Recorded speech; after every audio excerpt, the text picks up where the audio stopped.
Hi, Sarah. Thank you so much for being here. My pleasure, Vicky.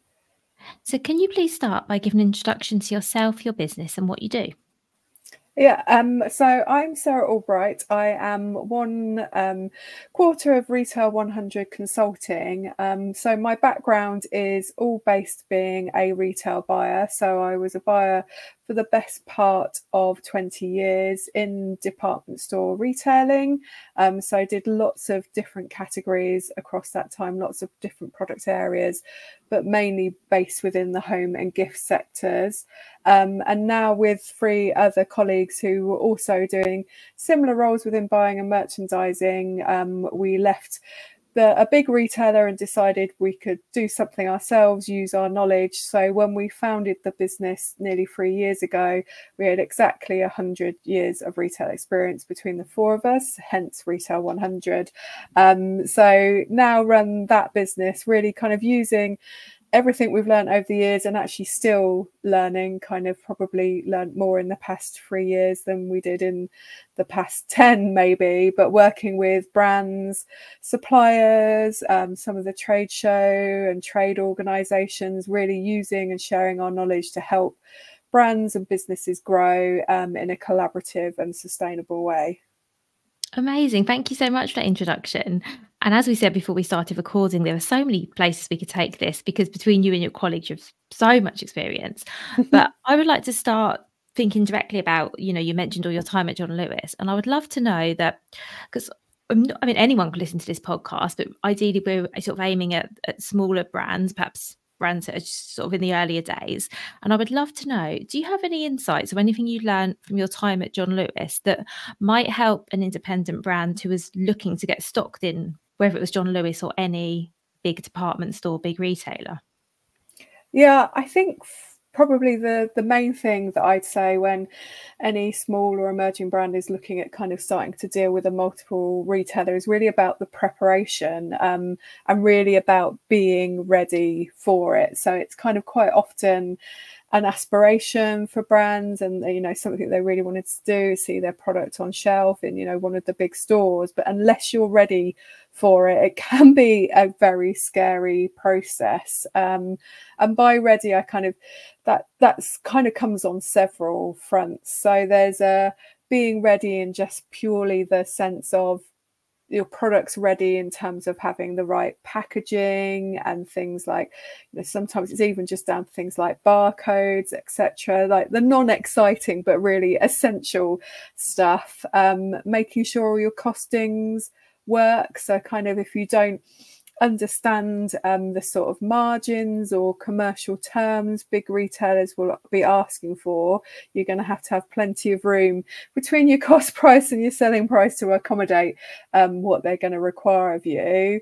And also kind of a real piece, in terms of doing all this homework, really understanding where your product, where your brand sits within the market. So we often have conversations where people have an aspiration to be somewhere, and we're like, that's great, but actually go and look at the rest of the product in their ranges. Does your price point sit in the right place? Is your product of the right standard?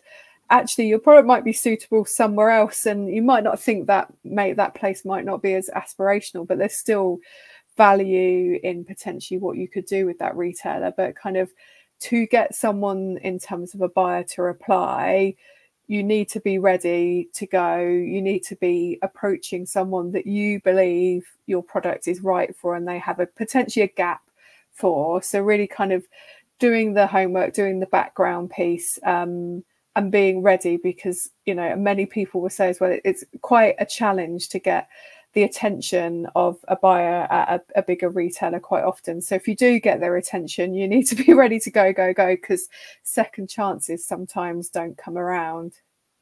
That's really helpful. Thank you. And sort of to build on from that, I'm really interested to know, like, especially given your experience, is there a place for sort of small brands at these big retailers? Are the big retailers receptive to stocking small brands? I know you can only speak to the experience you've had, but I'd be really interested. Yeah. Oh, excuse me, Vicky. I'm just going to have sorry, right in the middle. No problem Start at all. coughing. So I think it really varies, and I think retail's changed a lot in the last couple of years, last 5 years, in terms of how receptive they are to smaller brands. So personally, kind of my background in buying in the last kind of 10 years that I did in retail were very much within the gift sector. And my belief was, you know, for people buying gifts, they want to see new things. You know, you can't buy people the same thing year in, year out for Christmas or their birthdays. So the role of kind of small brands coming into the market, offering customers something new, offering a different viewpoint on a category was really important. But I'm also quite conscious sat here now that back then I worked with a much bigger team. I had kind of not as large a remit as some of the buyers do now. So we had the time and the energy to kind of nurture and work with small brands. You know, I referenced earlier about Barcode, you know, spending the time to kind of help someone kind of say, look, you know, we need you to do this and that to be ready. We would spend the time on, and sadly, you know, a lot of the teams now are time poor to be able to do that. So I think the desire is there, but I think sometimes around time and kind of resource to support small brands has kind of been lost. But also through some of the kind of cost saving and changes that retailers have made around rebalancing their teams, they're also sometimes more restrictive on the supplier numbers that the buying teams are allowed, or the SKU numbers, or even just any flexibility on terms to make it more workable for small brands. So it can be a tough sell. I think that probably has got more challenging in the last few years. But my personal view, for a, you know, customer, consumer, if you're looking outwards, there is a massive role for small brands, you know, to change the landscape. Otherwise, kind of retail is just going to look homogenized. You'll go into one shop the next and it will just always be the same suite of brands because they're the ones at a size that retailers feel they can deal with. That makes sense. But I think you're right that there definitely is demand from consumers for it. I mean, I know personally there's brands that I've discovered because they've been in John Lewis or somewhere else and I've seen them there. And then you know how it is, you see someone and then suddenly they're everywhere once you're aware of them. So actually I think department stores can be a really nice way for customers to find new brands, as you've said. Yeah, absolutely. And I think I always found, you know, that I quite often launched a newer, smaller brand, but over time, especially as I stayed in a similar role for a long period of time, we grew with those brands. So, you know, there was a collaborative working of, you know, if we were supporting and helping them, they would keep the brand relatively exclusive or sheltered, as we quite often call it, to us and maybe just independent retailers. And that kind of working together to build a brand, you know, has real benefits for the retailer too, because, you know, they're seeing that growth in sales as well. So it's definitely something I'm a massive advocate of. And even kind of during my time kind of started to work with other organisations supporting small brands. So we introduced pop-ups that were facilitated through kind of businesses like GBX, now known as Indie, worked with the guys at Creative Makers to kind of bring in that sort of more craft element, which again can be quite challenging for a large retailer when you're kind of very much an automated business or a business with big DCs, someone who makes things bespoke, that, you know, everything is slightly different, never fits within some of these kind of guardrails of what big retailers allow. So I was very much kind of, you know, wanting to champion different ways of bringing in different experience that made sure, you know, customers were still seeing that small brand kind of flavour. Yeah, thank you. And am I right in thinking John Lewis still do pop-ups now? I'm sure in some of the bigger stores, at least, they're still doing that. Yeah, they do. And kind of that model's actually expanded to other retailers. So I know the guys at Indie, you know, still work with John Lewis, but do them with the likes of Dobbies and Boots. And kind of, I think for me, that's quite gratifying to see that other retailers have understood the value. But I think, you know, retailers are also using the fact that things have changed, that they don't necessarily want to fill their shop floors with stock completely anymore. They want to add more experience, more engagement. So they're actually freeing up space to try different things. And I think quite often, people who run their own small businesses are such a great sales advocate of that as well. So they usually do quite well, because people intrinsically buy from people. So when someone stood there telling them that, this is literally stuff they made or they created, consumers really react well to that. And it also allows the retailer to kind of change things quicker. Most retailers live within a spring, summer and autumn, winter kind of cycle of products. So for the customer, you're only really seeing on some categories newness every 6 months. So if there's pop-ups happening week in, week out, there's always something new for people to look at. And again, I think, people find that more engaging. Definitely. And so would you say that these pop-ups are a good way of getting into a bigger store, perhaps? Is that quite a good entry point if you're a small brand?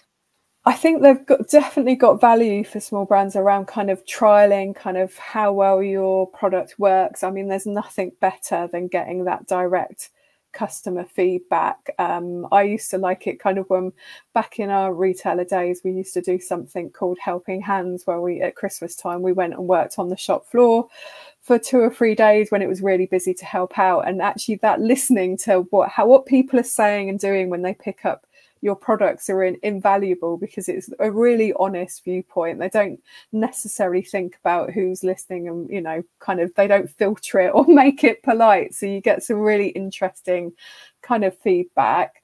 I think the main thing for small brands when doing the pop-ups, or any brand when doing the pop-up for that matter, quite often we found they'd come away and be like, oh, we had an amazing week. Surely the buyer's got to take it into the main store and stock it. And I would always be like, there's a real difference between a pop-up and a product sitting on shelf. So actually the pop-ups, as I said, are great because you have the salesperson there, the person that knows the product inside out, that can tell you all the bells and whistles. But actually when that product is left alone on a shelf, will it sell as well? And again, this is where you have to be quite honest, quite brutal kind of with yourself as a brand owner, and kind of look at what else is there. Even just put your product on the shelf, for 15 minutes and stand back and look at it. Does it have standout? Will people understand it when you're not there explaining it? Will the packaging sell the story enough? Does it have a point of difference?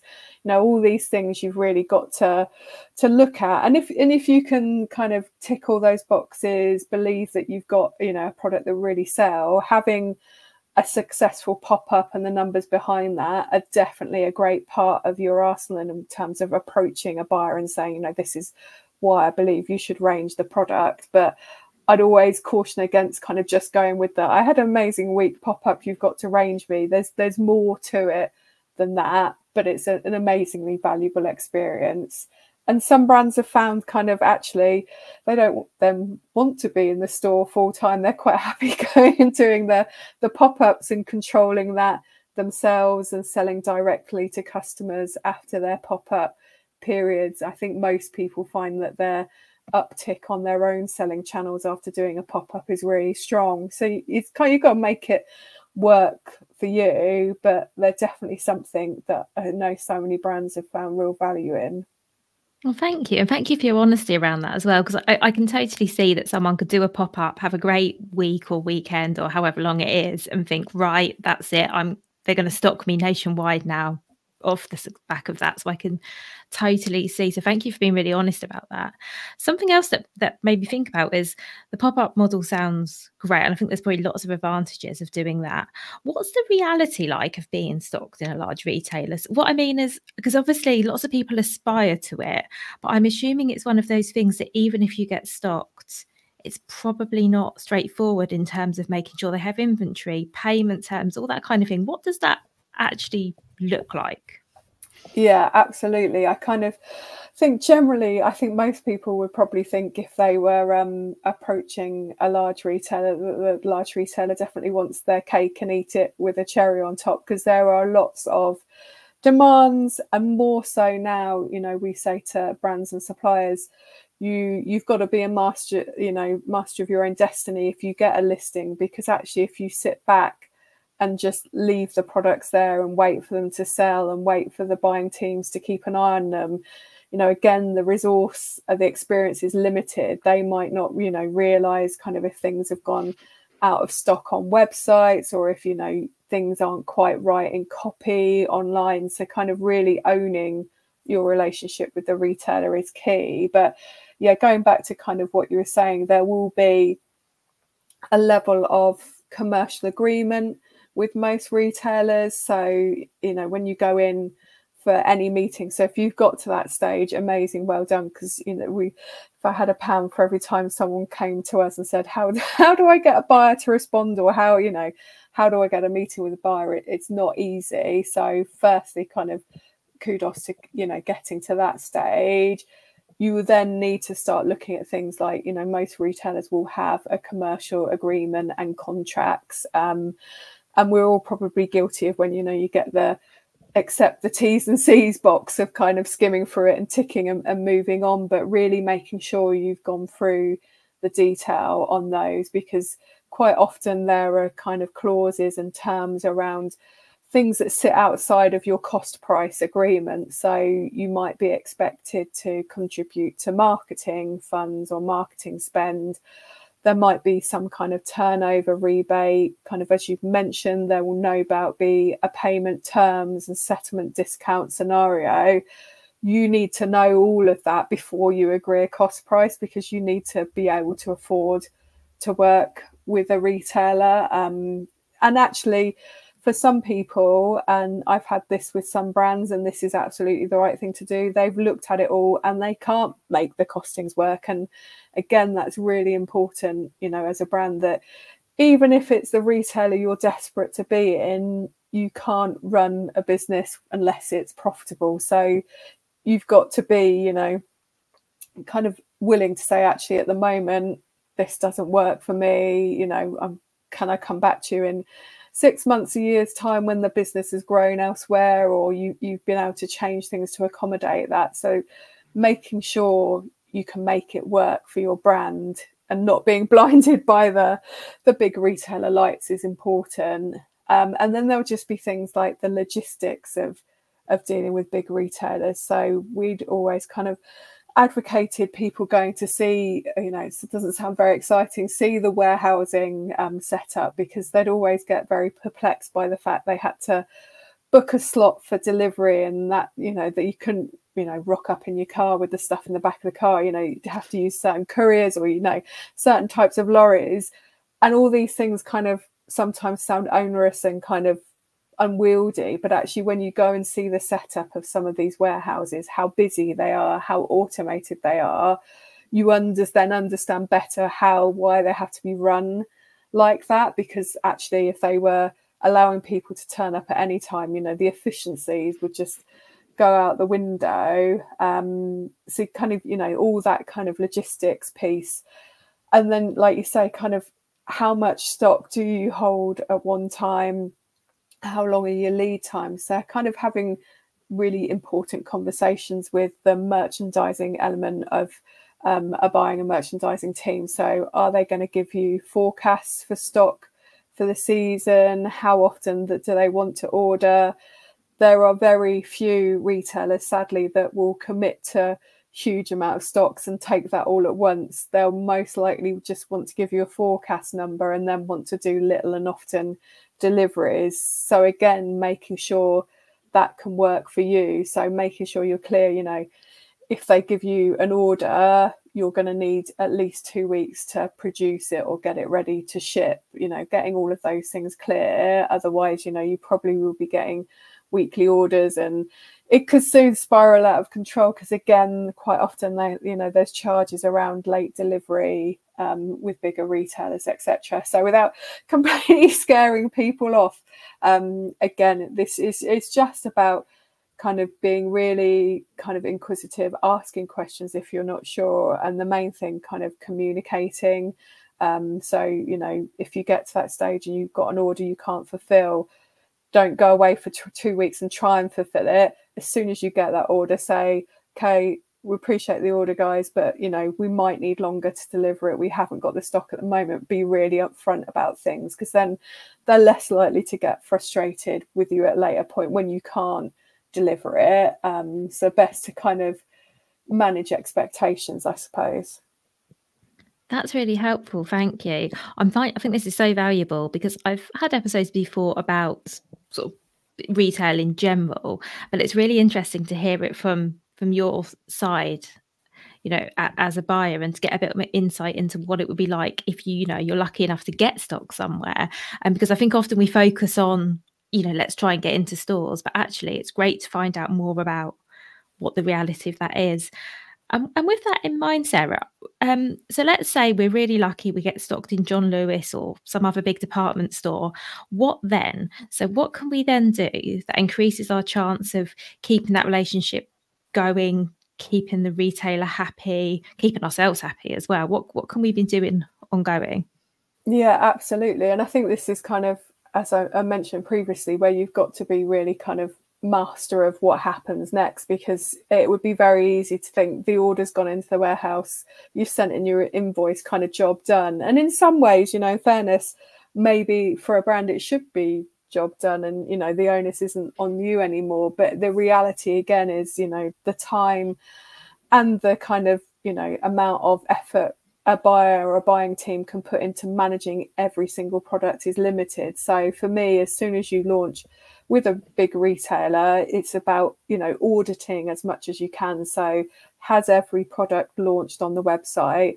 Are all those images correct? Is all that copy correct? Are all those product dimensions correct? That as a first point of call, will kind of mean your product's in the best place to sell. So again, kind of making sure they have your best assets for the website, from photography to videos to copy. It's got to be as good as you can give to them, because quite often they will use what you have rather than shooting it or writing it themselves, and flagging those issues straight away. So especially when there's errors around things like dimensions, people start buying things, but then it all turns up and it's not what they expected because of an error. Then the returns start going up. What the buying team won't see is why those returns have happened. They'll just see returns and be like, this is not good product, when actually it's not really the product's fault. So really kind of having your eyes all over it. And likewise, if your product gets off to an amazing start and a website starts to show lots of out of stocks, not being afraid of going, I've noticed 7 lines are out of stock, I've got stock available, do you want to raise an order? So that kind of online side is easier because you can access that from wherever you are. The kind of actually what the product looks like in store can be a lot trickier, but I know people who enlist family and friends, and wherever they are in the country, kind of you just say, can you go in and have a look, take me a photo, see if it's out on the shelf yet, what does it look like? Because again, that presentation to the customer, some retailers use more prescriptive display guidelines for the stores and others, but actually it's very much kind of what you can see, what you can get at, and then if there are problems, kind of how you resolve those. So sometimes it can be as easy as being in that shop and saying to someone who works in that shop, this is my brand, or I know the person that owns that brand, do you mind if I tidy it up or rearrange it, or is there somewhere better it could go? Again, it's like it's not being afraid to ask, because sometimes someone's put it out and they might not really understand it, so the chance to chat to someone who knows the brand and can tell them a bit more about it, they'll find really engaging. But as I say, it kind of feels like, slightly unfair that, as a brand or a supplier, you've got to go and do all this legwork. But in all honesty, kind of brands live or die in a retailer in those first, few weeks, couple of months. And if you kind of let it just, happen, and you might be on a bottom shelf somewhere and your products might be wrong online, that damage that's done in that early stage can ruin it for the long term. So as much as it might feel like a lot of work, I definitely advocate, in those first few weeks after launch, really doing what you can to make sure you've got your kind of best foot forward. That makes a lot of sense. Thank you. And I actually totally get it as well that so the buying team are obviously buying in the products, but it's somebody else and a different somebody else in every store, presumably, who's actually putting it onto the shelves, putting it out for display. So I can definitely see, yeah, where that could, where brands may feel, oh, actually, our product isn't being presented in the best way or in the right place. And with that in mind, how much say do you get as a brand on how and where your product is displayed? Do you get any input into that at all? Yeah, again, that's something that can vary by kind of retailer or even by store within retailer. But a lot of retailers are more open to brand, well, we'd call it things like branded expression or branded fixturing now than ever more so. So if that's something that you can facilitate, definitely make sure you're talking to the buyers around that. In terms of getting the most valuable space, be that physical in a store or kind of top of page online, quite often that can come with a price tag or a rate card in terms of, kind of getting that prime position. But again, it might be something as a brand, you see it valuable to invest in. So understanding the implications of kind of those things. But realistically, I think the main thing for me is kind of ensuring that however you go into store is as best as possible. And even if it's down to just, sometimes it's simple little brand blocks or, A4 posters telling people a bit more about the brand. It can be quite simple things that you can add. It doesn't have to be, paying for a whole piece of fixturing. But again, it kind of comes back to the point around making sure the retailer has access to the best of your brands, so the best imagery, the best information, because it's the best they can make it will only come from what you give them. That's so helpful, thank you. And I hadn't actually thought about the fact that you could pay for your position in store. I'm sure not in every store, but in some circumstances. Because I mean, there must be prime real estate, if we're going to use that word, in store.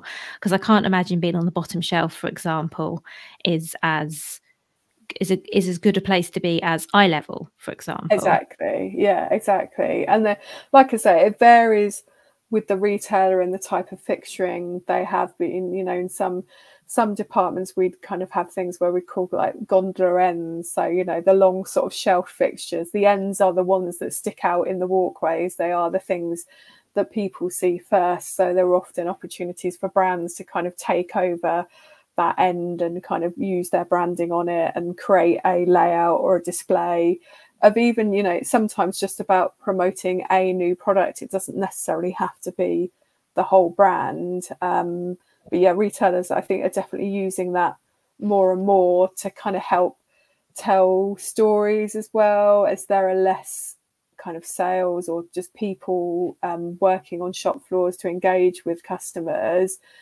Presenting product in a way that someone can engage with it without someone there telling them something is becoming more important. Yeah, thank you. That's all so useful. I'd love to talk a little bit, if that's okay. So we're focusing a lot on small brands and emerging brands, but I would love to know, because obviously you have so much experience in this. What, in your experience, what does it take for a small emerging brand to become a market leader? So to become one of these bigger brands that has prominence on the shelves, because it does happen, and I'm sure you've got examples of brands that started small and grew as well. So I would love to hear your thoughts on that. Yeah, it's definitely possible, and it definitely happens. So probably the example I always use was I bought the home fragrance category for many years. And if there's an example of an extremely crowded market, home fragrance is it, because candles per se are relatively easy to make. You can still get them produced in the UK, which is kind of unusual in a lot of product categories now. They're the sort of thing that people kind of get into from the kitchen table. So you know, if I literally had £1 for every home fragrance brand I've ever seen, I'd be very rich. There's so many. But within that category, there are people that if you looked at their brand 5-10 years ago, were nowhere near the size they are now. And for me, a lot of that is around kind of when a new brand, a small brand comes into a market like that, is about having a clear kind of point of view. So why does the brand exist?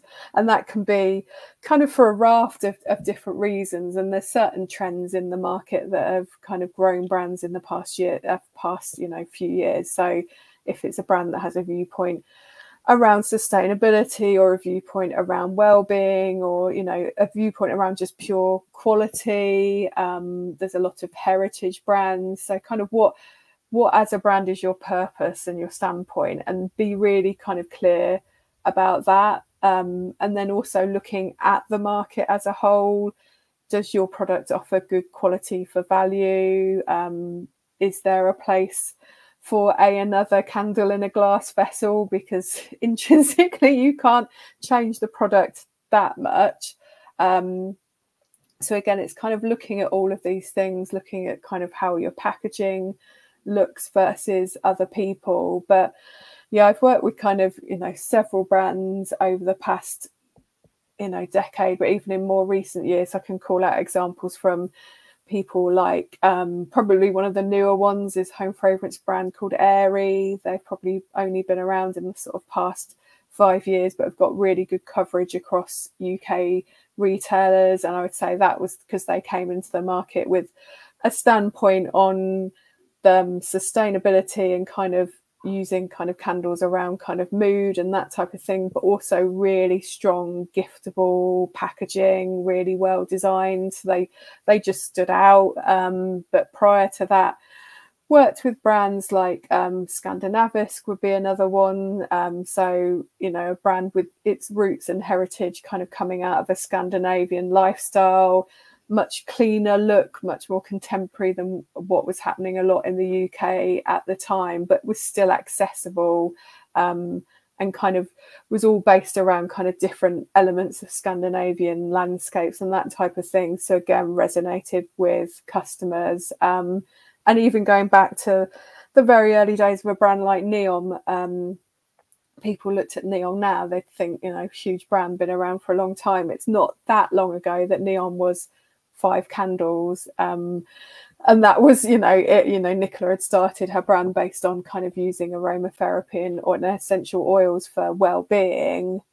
It's not what it is now. It started, you know, everything, it's hard to see sometimes, but everything starts in these smaller places. But as long as they're founded on really good principles, and all these brands kind of tend to stick to this purpose and, you know, what their point of view is over time. So even as they change and evolve, the underlying way of where they started is always very similar to where they end up. Thank you. And I think it's a really good reminder that these brands that we see as being big market leaders were once small brands. In fact, when you said Neom, it made me smile. I've got a Neom hand cream here. And I was remembering I was gifted a Neom sleep mask. Do you remember they did the masks? Yes, yeah. And I want to say this was 10, 11 years ago. And they were a relatively small brand. I'd never heard of them. And I got given this thing. And I remember the person giving it to me saying, I've just discovered this brand and that, you know, it was a small business. Or it must have been a small business back then. And I remember I'd never, ever heard of them until I had this product. And now, of course, they're everywhere, aren't they? Yeah, absolutely. But I think that's really good to remember that, you know, so right now we might think we have a small brand, but actually, who knows in 10 years' time? Yeah. And I think as well, kind of that fact of it might be a slower process, and you're like, you know, you won't necessarily go from being a small brand to a massive one overnight. Some people do, you know, in the days of, you know, things going viral and all these crazy things can explode a lot quicker than they did historically. But actually, I think brands that gain longevity are those that grow well over a period of time. You know, it's not about rushing it. It's about doing it well. And, you know, a brand like Neom is a case example of that. Each time they launched a new category or a new product, it was done well. It was, you know, time was taken to make sure it was right, because it's always really hard to backtrack things out of the market. Once you've done something, if you've done it once and you've done it badly, you either have to wait quite a while for A, the consumer, and B, also the buyers to forget about how badly it went before you can try doing it again. And also just kind of, you know, reputationally for the brand, it is damaging. So kind of those, I think that kind of slow but steady growth is something that will give you much more of a long-term business than something that explodes overnight and potentially then is almost becomes a bit of a fad that's maybe only around for a year or so. Oh, definitely, because I think we can all think of things that have become insanely popular, or brands that suddenly everyone's wearing or using, and then now we're struggling to think of the names of them because they've been and gone. Exactly. That makes total sense. And I think I'll also say as a reminder to everyone as well that it's fine if you don't want to be a market leader and you don't want to have a massive Yes. brand. Yeah. That's okay as well. Yeah, Because absolutely. I think sometimes there can be a little bit of, I don't know the right words, but to explain this, but you know, a little bit of thinking, oh, I should be doing this, I should be looking to grow my brand, I should be looking to be a market leader, but actually you don't have to do that. No, and that's what I say, kind of sometimes, you know, again, you don't have to be in bigger retailers. There are many great brands that have existed purely from selling direct to consumer themselves or through limited distribution in really good independent stores, or kind of through a model that, you know, they do a lot of fairs and exhibitions. There are so many different ways of doing it. Each is going to be right for, you know, one another. But yeah, being with big retailers doesn't necessarily bring everything everyone always wanted. I think, you know, you've got to know what you're walking into, and make sure it's right for your brand. Absolutely. And as you've said, there's so many options out there now as well. It's not just a case of, you know, because I'm thinking back in the days before the internet, it was just bricks and mortar, either your own shop or someone else. But now we've got online on various marketplaces, in stores, in pop-ups, market. You know, there's so many places that we There can is. choose to sell our products now. And so I Yeah. think that's so like, yeah, I think that's really nice that you can choose what works for your brand rather than thinking you have to do everything and be everywhere.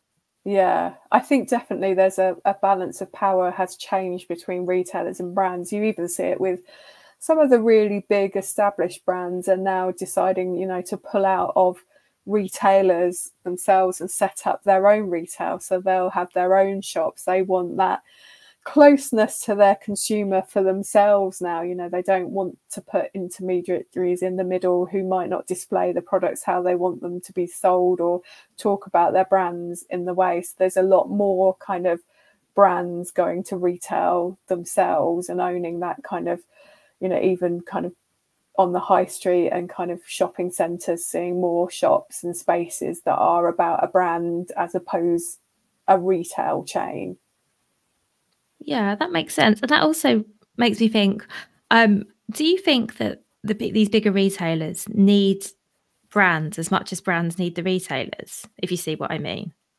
Yeah, I think it's like I say, it's kind of the balance of power has changed over time. And I think it's for me, it's how well brands and retailers work together. I don't think, you know, without good relationships, without, you know, we always talk about, you know, good business plans together, it never works if either party's trying to kind of inflict something onto each other. You know, it's got to work for both parties. I think what retailers need now more than ever is kind of working with brands collaboratively, but also understanding the difference in consumer behaviors now and what people are looking for. So, you know, there's definitely, I'm 100% not a believer that, you know, when people talk about the high street is dead, it really isn't and doesn't need to be, but it needs to make sure it's keeping up with what people want, and also appreciating, I think a lot of people don't realize how much online shopping happens because people see things in shops. The visibility of shops and kind of what that then drives you can't really measure that, you know, because it's not like someone says, oh, I saw this in a shop and that's why I bought it online. But again, those intrinsic loops of, you know, behavior don't happen without physical environments and physical stores, but they are going to need to behave differently. Hence, you know, pop-ups becoming more prevalent, because retailers are realizing there's different ways of using the space than they might have done historically.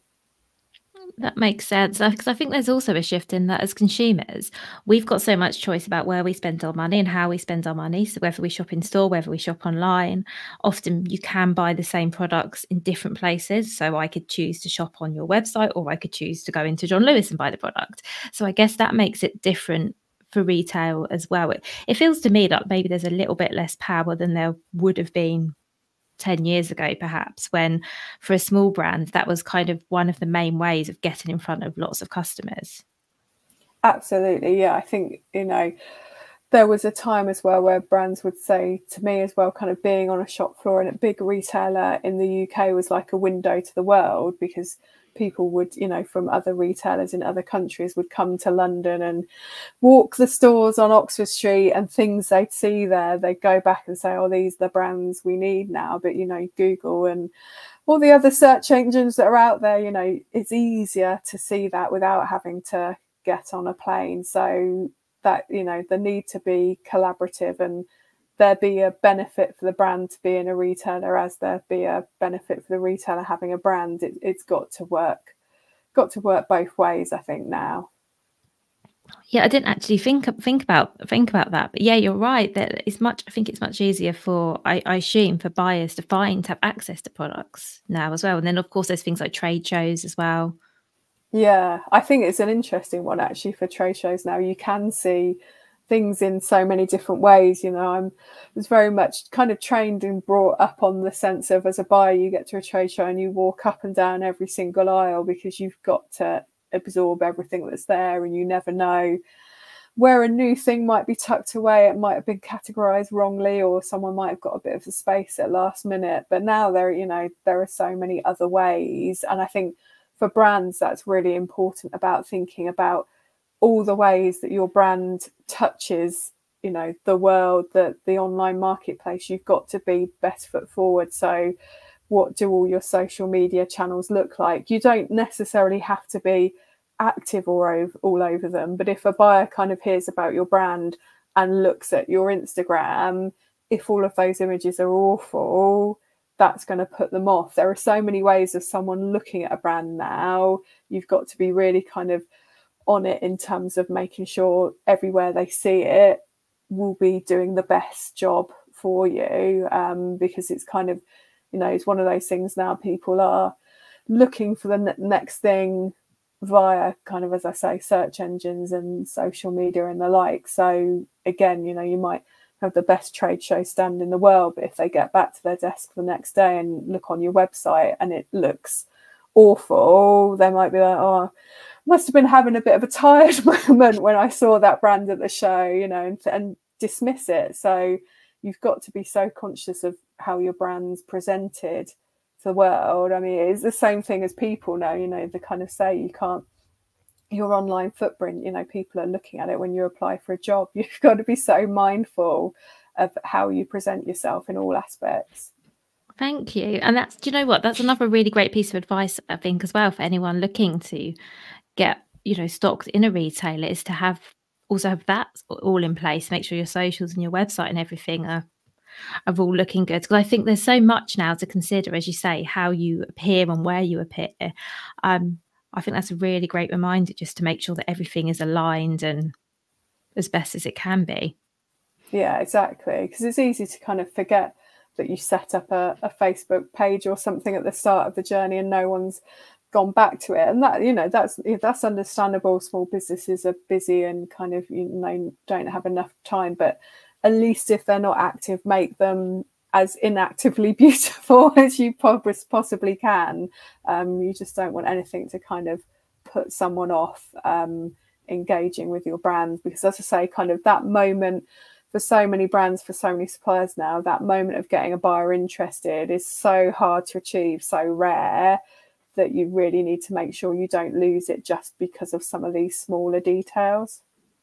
Well, that's brilliant advice. Thank you. And thank you for everything that you shared, Sarah. Before we go, I've got one more question, if that's all right. Yeah. And it's one I ask everybody. Well, I ask it slightly differently to everybody, but what I'd like to know is, what would your number one piece of advice be for a small brand owner at the moment? Oh gosh, my number one piece of advice.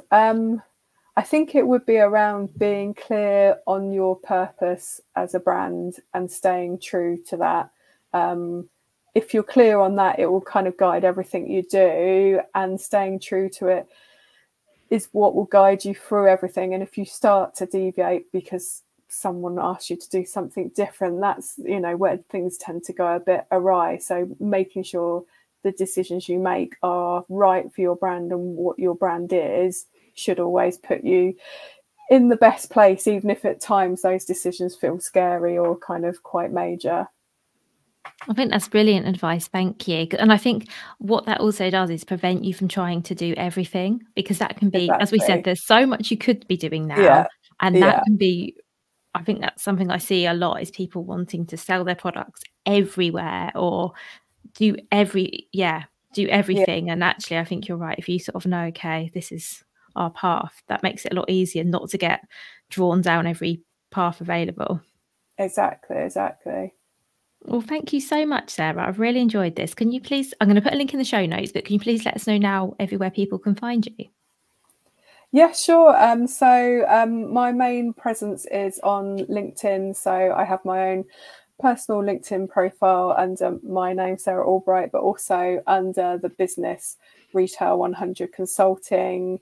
We also have our website, which is www.retail100consulting.co.uk. So best ways to find us. Probably not practicing what I preach. Our Instagram profile is not particularly exciting, but you will find us there in a minimal way. But yeah, LinkedIn and our website are best routes. Thank you so much, Sarah. And I'll make sure these are all linked up in the show notes. Fabulous. Thank you.